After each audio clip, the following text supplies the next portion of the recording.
was the title of my video a few days ago on Tchouaméni and Manchester United. Many of you asking me, there are many rumors of Man United returning on Tchouaméni. What's the truth? The two problems on Tchouaméni remain the same and have not changed so far. One problem is the salary. Tchouaméni is on a very big salary and at the moment is financially not what Man United want to do. On the technical point of view, Man United would love Tchouaméni. Man United consider Tchouaméni a fantastic player, so they would love to go for him. But it's important to say, Real Madrid, as of today, I can confirm this, I can stand by my information, are yet to open doors to an exit of Aurélien Tchouaméni. So as of today, Man United or the agents of the player had not received any call from Madrid saying, if you want, you can get Tchouaméni. This is not happening. Then, if it's going to happen at some point this summer, I will let you know. And if it's going to happen, Man United would be ready to try and understand the situation because they love Tchouaméni. But financially, there is a problem on the salary, and then Real Madrid are yet to open doors on this one.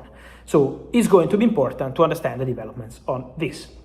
Then, let me finish on Mateus Fernandes. Tottenham are pushing and pushing because they want to be fast and they want to be first on Mateus Fernandes. I told you in a separate story from Tonali. But Manchester United remain in contact with the agent of the player, Jorge Mendes. Manchester United are yet to give up. And so the story is still open. West Ham are waiting. West Ham feel they are in the best position. Who is offering more? They are ready to sell the player. So now depends on the clubs, with Man United and Tottenham in contact with the agent of the player and trying to get Mateus Fernandes, one of the most wanted midfielders in the market now.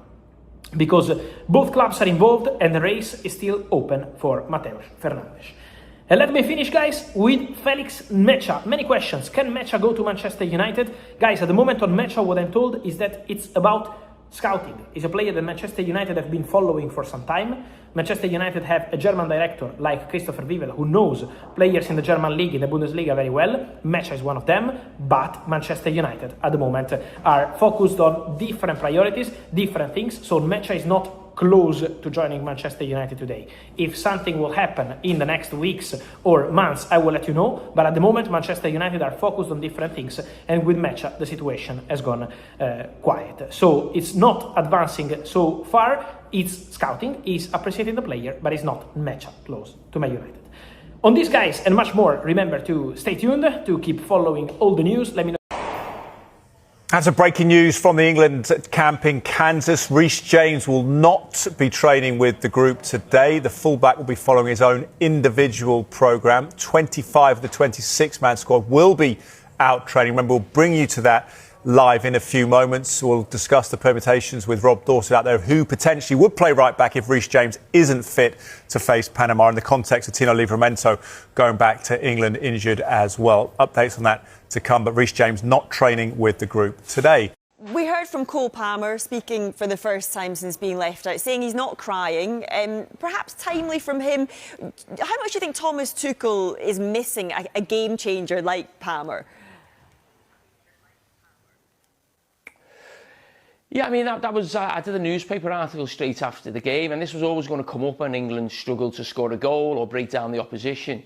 And what we've got to remember is this won't just be about this calibre of opposition. I mentioned before, when you play against the stronger nations, it may be a game end-to-end, like Croatia. But you also could be in a situation where the opposition go 1-0 up in front. And then they drop deep, even if they're a good side. You've got to try and break them down. As I said, this has been a problem for Thomas Tuchel, I think, since he's come in at different stages. But, yeah, I always felt Cole Palmer, not necessarily that he should be in the team, but I just think when you've got a squad of 26, it just feels to me like a lot of the options from the bench are very similar to the players already on the bench, which is fine. You know, the manager has a plan, he has his idea, which is pace around Harry Kane, runners from midfield. But now and again, you just want maybe something a little bit different. And I do think Cole Palmer is different from all those attacking players that is there, really. The wide players obviously just rely a lot on pace. Even the players between the lines, Bellingham, Declan Rice gets in there at times as well, Morgan Rogers.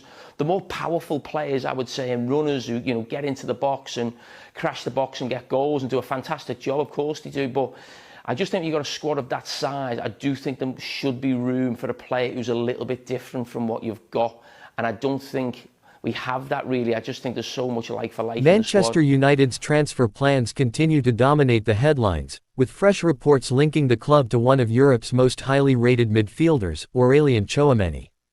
As preparations for the new season continue, supporters are eagerly awaiting further additions, and the French international remains one of the biggest names being discussed. United are believed to be exploring several midfield options as the club looks to strengthen one of the most important areas of the squad. Tchouaméni has consistently been mentioned among the players admired by leading clubs across Europe thanks to his outstanding performances over recent seasons. The France international has built a reputation as one of the game's most complete midfielders. His ability to win possession, protect the defense, control the tempo and progress the ball forward makes him an attractive option for any top side looking to compete for major honors. Reports suggest Manchester United continue monitoring developments surrounding his future while assessing whether a deal could become possible during the transfer window. Although negotiations of this scale are never straightforward, the club is understood to be evaluating a number of high-profile targets before making final decisions. Supporters have reacted positively to the speculation, with many believing Tchouaméni possesses the qualities needed to strengthen United's midfield immediately. His athleticism, tactical awareness and composure under pressure have made him one of the most respected midfielders in European football. The recruitment team continues working behind the scenes as Manchester United aim to build a squad capable of competing consistently at the highest level. Every potential signing is carefully assessed, not only for technical quality but also for character, mentality and long-term suitability. Should United eventually succeed in bringing in a player of Tchouaméni's caliber, it would represent a significant statement of intent. Adding experience, physicality and intelligence in midfield would provide greater balance throughout the squad and offer additional tactical flexibility. As always during the transfer window, discussions can change rapidly. Financial details, personal terms and negotiations between clubs all play important roles before any transfer can be completed. For that reason, supporters will continue following every update closely as the story develops. Whether Tchouaméni ultimately becomes a Manchester United player remains to be seen, but there is no doubt he remains one of the standout names linked with the club this summer. We'll continue bringing you the latest transfer developments as they emerge.